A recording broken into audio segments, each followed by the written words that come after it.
Assalamualaikum warahmatullahi wabarakatuh. Yang terhormat Bapak Danu Ari Setianto SSYMH selaku dosen pengampu fikih siasah beserta teman-teman semua dari kelas Hukum Ekonomi Syariah 3H yang berbahagia. Sebelumnya saya Endah Suatun Kasanah dengan NIM 212111276. Saya di sini akan menyampaikan materi mengenai pendekatan kajian fikih siasah dan perkembangan kajian fikih siasah. Yang pertama ada pendekatan kajian fikih siasah. Pendekatan kajian fikih siasah itu dibagi menjadi 3. Yang pertama, pendekatan normatif. Pendekatan normatif ini diasumsikan bahwa memahami kajian politik dalam Islam tidak bisa dilepaskan dari disiplin yang sangat dominan, yakni fikih. Namun, tidak bisa disangka lagi bahwa kajian politik dalam sejarah Islam dengan menjadikan fikih sebagai optiknya tidak bisa dilepaskan dari bidang yang lain, yakni teologi. Serta membahas politik dalam Islam secara normatif berarti menderasnya dalam bingkai fikih juga teologi, menggambarkan argumentasi masing-masing kelompok yang disarikan dari teks-teks keagamaan. Yang kedua ada pendekatan sosiohistoris. Pendekatan sosiohistoris ini berarti menggabungkan dua pendekatan sekaligus, yakni sosiologis dan sejarah sebagai sebuah cara pandang. Karena itu, mengkaji politik Islam dalam kerangka sosiohistoris berarti melihat elemen-elemen dalam panggung politik Islam dari aspek sosial, yaitu bisa meliputi interaksi, struktur, simbol, institusi, dan lainnya, dan juga kesejarahan, yaitu peristiwa dengan memperhatikan unsur tempat, waktu, objek, latar belakang, dan pelaku. Yang terakhir ada pendekatan filosofis. Pendekatan filosofis yang tentu saja bermaksud untuk melihat kandungan nilai atau substansi dalam setiap formasi politik Islam. Nah, pendekatan utama yang biasa digunakan dalam mengkaji politik Islam itu adalah fikih. Seperti yang digambarkan di awal, bahwa pendekatan fikih baru digunakan setelah pendekatan teologi terlebih dahulu membahas tema politik itu. Para mutakalim yang pertama kali mengangkat isu politik, misalnya yang terefleksikan dalam bahasan imamah. Pendekatan normatif dalam wilayah teologi ini bisa digunakan misalnya dalam melihat bagaimana respon kelompok-kelompok dalam Islam ketika menyikapi suksesi pasca Nabi. Ada 3 mazhab teologi yang berbeda dalam menyikapi peristiwa tersebut.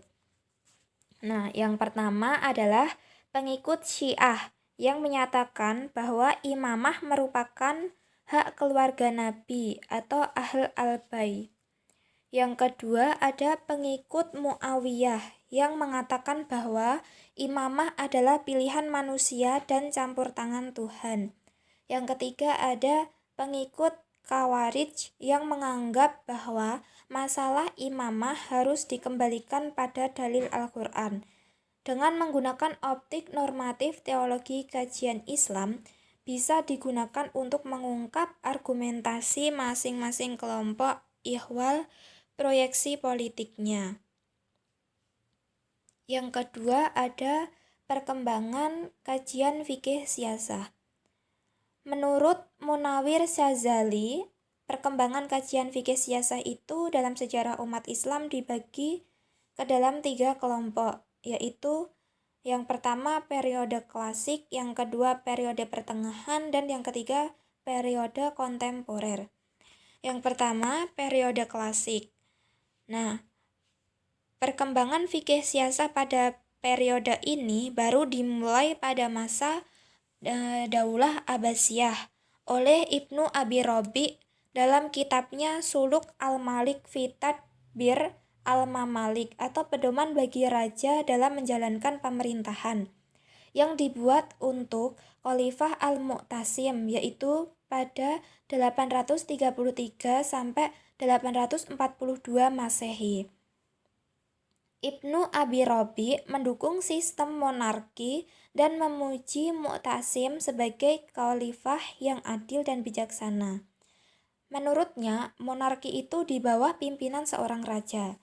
Sebagai penguasa tunggal adalah bentuk pemerintahan yang terbaik. Karena dengan banyaknya kepala, politik akan kacau dan sukar membina persatuan. Karena itu, ia menolak bentuk aristokrasi, yaitu pemerintahan berada di bawah sekelompok kecil orang pilihan atas dasar keturunan atau kedudukan. Ia juga menolak bentuk oligarki, yaitu pemerintahan yang berada di tangan sekelompok kecil orang kaya. Begitu juga demokrasi, yaitu negara diperintah langsung oleh seluruh warga negara. Begitu juga demagogi, yaitu para warganya memanfaatkan hak-hak politiknya yang diberikan demokrasi secara tidak bertanggung jawab, yang kemudian menimbulkan anarki.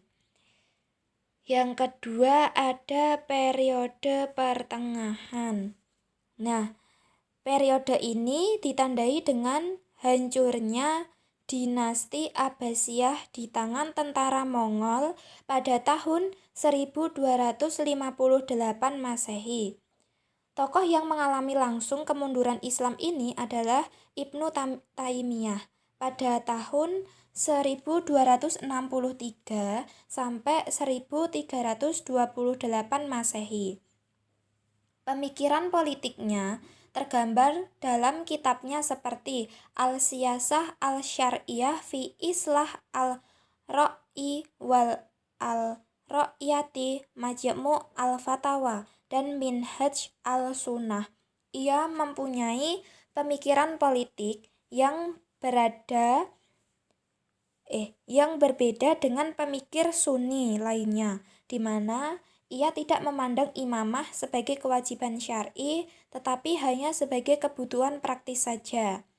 Syarat Quraisy bukan syarat untuk menjadi kepala negara, karena syarat untuk itu hanya dua saja, yaitu kejujuran al-amanah dan kekuatan al-quwwah.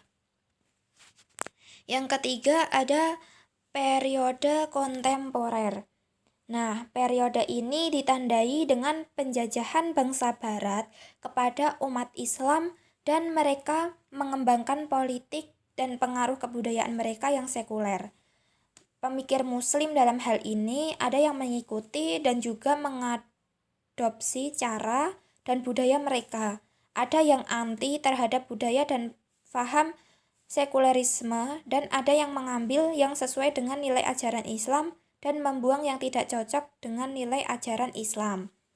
Dalam kancah politik kontemporer ini muncul tiga sikap umat Islam. Yang pertama, muncul pemahaman Islam adalah agama komplit dalam mengatur aspek kehidupan manusia, termasuk politik dan kenegaraan. Nah, mereka itu berkeyakinan bahwa Nabi Muhammad SAW adalah sosok pribadi yang mendirikan negara Madinah dan perilaku Al-Khulafaur Rasyidin sebagai tata nilai kenegaraan dan menolak segala yang datang dari Barat. Sikap kedua adalah Islam memberikan seperangkat